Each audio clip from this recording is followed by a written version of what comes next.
Hey, what is going on, Outfitters? Hope everybody's having a marvelous Monday. We are seeing some pretty interesting price action today. There's kind of quite a bit that went on Friday. I wasn't really on the live stream, but obviously we can take a look at a lot of that and take a look at what's going on today. Very interesting switch going on as well. So we'll take a look at some of that. But nice little bit of a gap down here. If you didn't hear, the U.S. got downgraded by Moody's Friday after the bell. So we had roughly a 0.3% gap down here on the open on the SPY here. Didn't really get crazy though. Nice trade lower. First 15 minutes sideways there for about 20. And then that was the daily low. Kind of just took off there. Nice little rise there for about 2 hours roughly. Up to the highs of the day. Pulled back for a couple hours. Nothing crazy though. Nothing really crazy.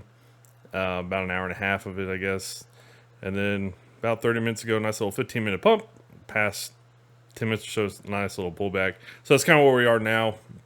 It's always good to just kind of get your bearings whenever you come back from being on vacation or something like that. You always want to check out and see how things are going. So it's all right. The Qs kind of the same thing. Gap down. They traded lower. Big Tech's not doing as well today, and that's something that we're going to take a look at on the market here, because it's sort of a very interesting switch here. So yeah, we pulled down off that gap down here. First 25 minutes or so, 30 minutes or so, kind of nice little pull down from the open. Then it had the rally that the SPY had, pullbacks more sideways here over the past couple hours.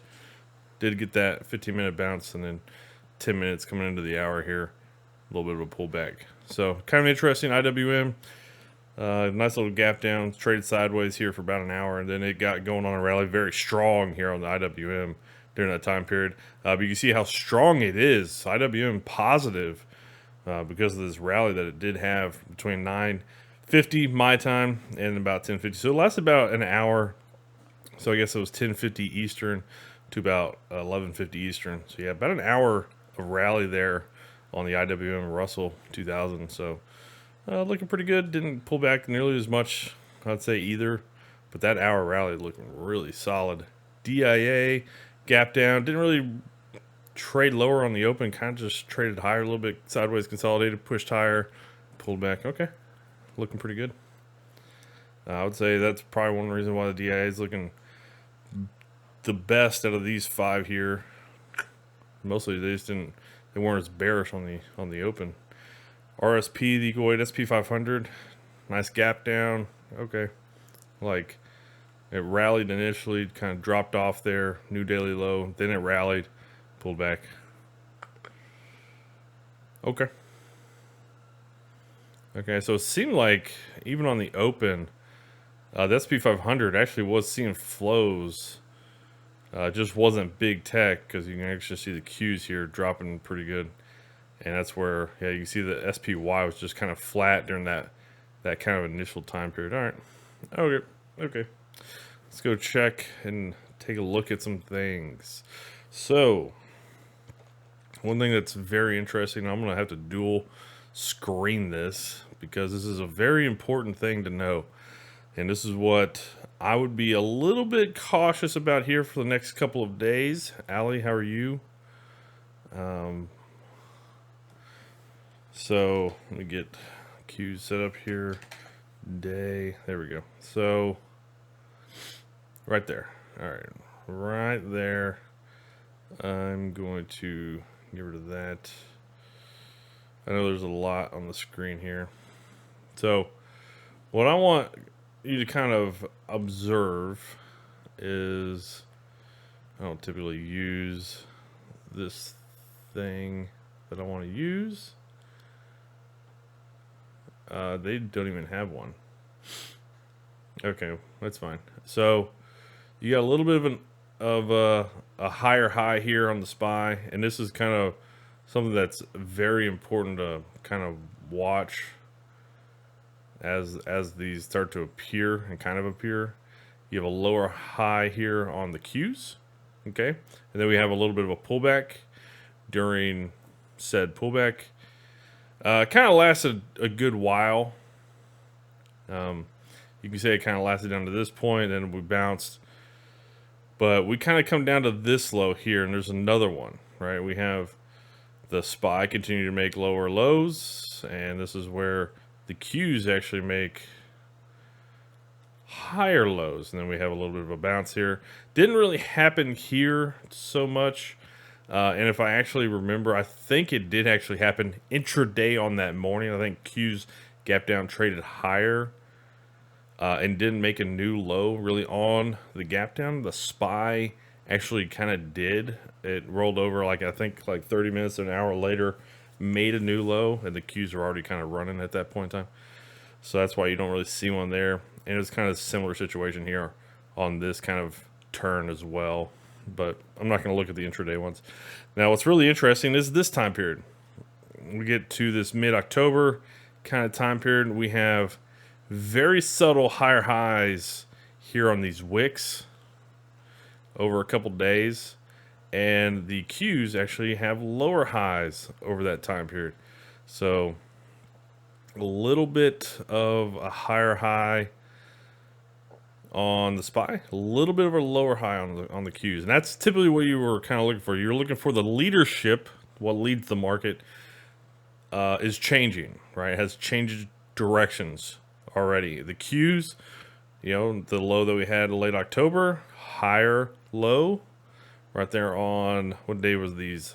Thursday, October 26th to Friday, October 27th. And if you look at the ones here on the SPY actually made more lows there between Thursday and Friday. We continued down. All right.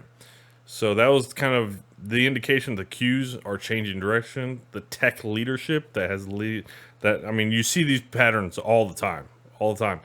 What's interesting is today on Monday, between Friday to Monday, we actually got it again. So Monday, we actually have a new high over Friday. The Qs do not have that high.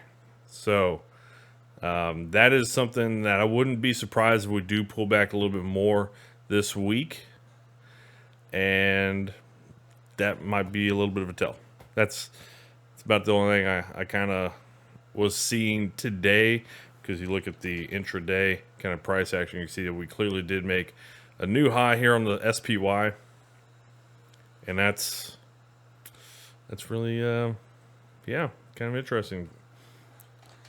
And the Qs didn't really have that. We have a lower high here on the Qs.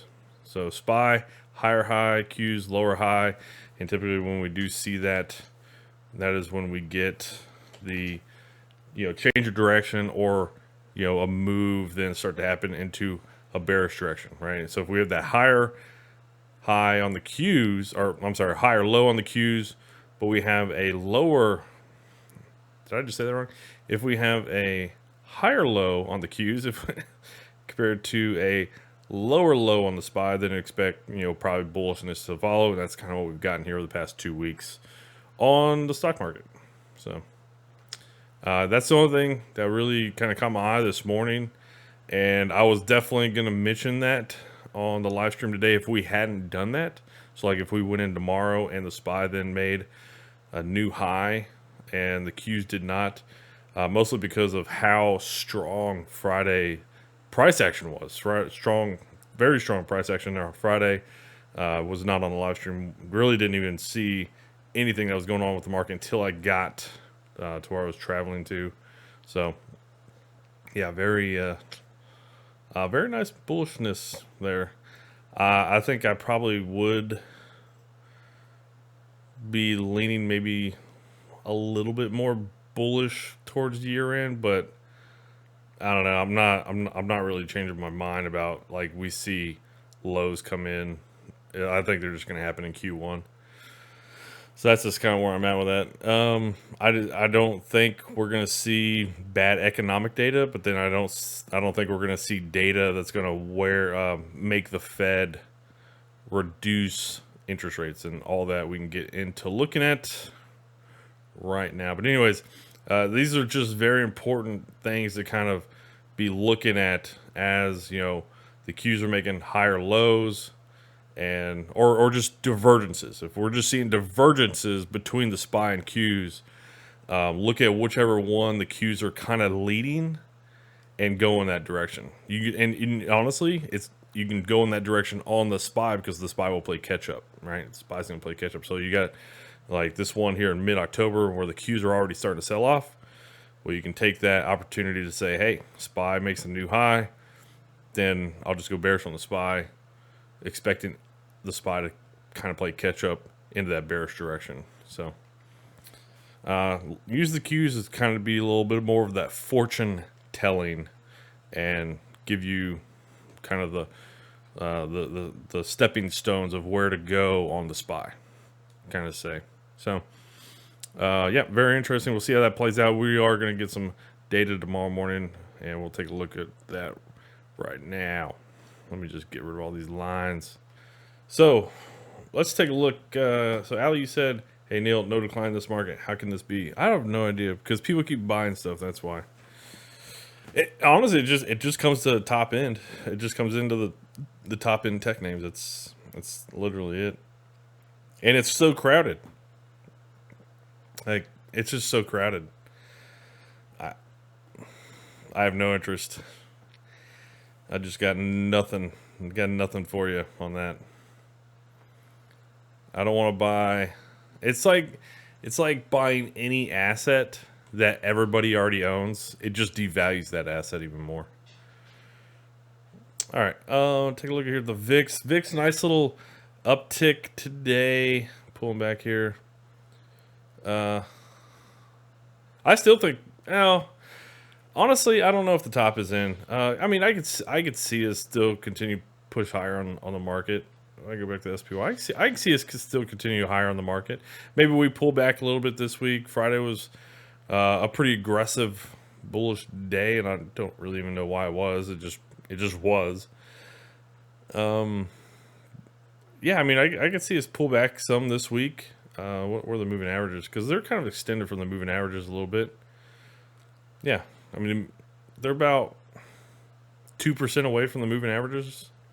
Yeah, makes sense that we'd probably pull back a little bit. Or maybe just consolidate here, sideways. But I don't want to keep buying tech, right? I don't know. I don't know how long the bullishness would last. That's just kind of my opinion. I think we're going to see funds probably positioned for year end because they're going to have to get in their year end statements to clients. So I don't think there's going to be anything really crazy that happens as we go into the last month and a half of the year. And I think if there's going to be any fireworks on the market, it's going to be in Q1.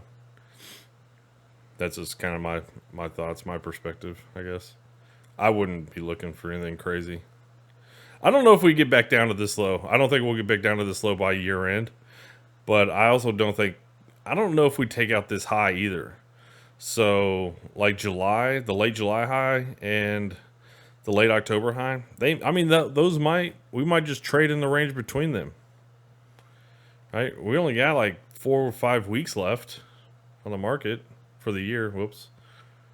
I did not mean to do that. So what if we have like a quick pullback this week, and then, yeah, I mean, we just start to just kind of do this kind of thing for the end of the year, and then we kind of start to phase out a little bit. I mean that's kind of logical.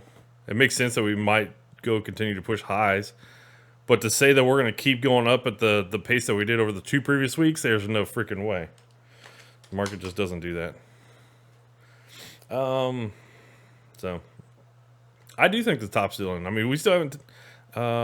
If you say the yearly high, I do think that's in. I do. But I mean, we haven't got back to all-time highs. But people act like we've gotten to all-time highs. We're not even. We're still like 10% away. They said today came news that the war escalates in the Lebanese border. Yeah, I saw that. And the market doesn't care. We'll see what crude oil looks like. Let's get to run it through this. Dollar. All right, dollar. So dollar, I really kind of thought last week on Thursday is looking a little bit bullish just because I thought this was the retest. It might have been a little bit of a higher retest. It looked very interesting here. Ooh, it looks very interesting because maybe it was just a little bit of a higher retest, but these still are not exactly back-to-back like trading days here on the dollar to where it's like massive rollover. It's going to come down to probably tomorrow's CPI, which we can take a look at that. So CPI tomorrow morning is probably going to be the determinant for the week. The expected year-over-year inflation rate is going to expected to come in at 3.3%. 3.3%. The prior 2 months actually came in at 3.7. I do remember that. Yeah, I don't know. I don't know on CPI how this is going to plan out, especially on the core side.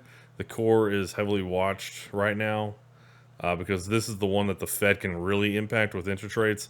They can't really do so much about all the other inflation stuff, but the core, that's the one that the Fed really can more or less impact with inflation or interest rates, rather. So that'd be interesting to see what the core comes in at.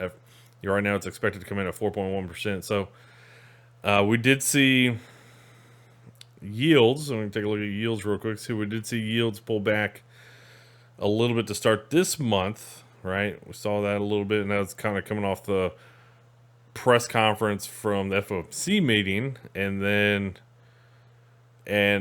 that's kind of where interest rates dropped, especially like long term, and there was reports that a lot of people's, not a lot, but there was definitely people getting back out there and putting in like mortgage applications and stuff like that, or trying to qualify for home loans and stuff. So, like that, and that kind of just tells you that people still have money. People are still willing to spend, and yeah, I don't know. It's such a weird time with fundamental analysis on the market because it's like I don't see where the growth comes from, but I also don't see the recession happening. I mean, there's still a lot of money out there, man. There's still a lot of money out there, and I think that's just kind of proved it like over the past couple of weeks when we saw rates come down. So 10 and 2 inversion, kind of just hanging out here. Nothing really going on. How's the GLD gold? Definitely saw a nice little pullback there last week. Maybe has a little bit of a hangout, but I would expect it to kind of continue a little bit further. Yeah, you started getting into that 178 area. I think you're probably just gonna be looking to be bullish on GLD. HYG, the high yield corporate bonds. Nice little flag pattern here. Nice little flag pattern that we got here. It's kind of a long one. This is kind of a long one. So, but it did rip it pretty hard off those 2 days after the FOMC meeting. So it's getting really close to the 10-year, the 10 EMA coming up. So hopefully, you'd see the 10 EMA kind of support at this price level where it's kind of at now, and push it higher going forward here for the next maybe a couple weeks. But yeah, I mean, it looks like a pretty good flag pattern there. LQD. Ooh, this looks like a pennant pattern. Kind of got some downward sloping highs and uptrending lows. So yeah, it kind of looks like a little bit of a pennant pattern, kind of coming to a flux point here. So CPI seems like it's gonna be the real deal tomorrow because you're gonna get a lot of directional decision making on a lot of these charts here. Okay. And then what about the TLT? How's the TLT doing?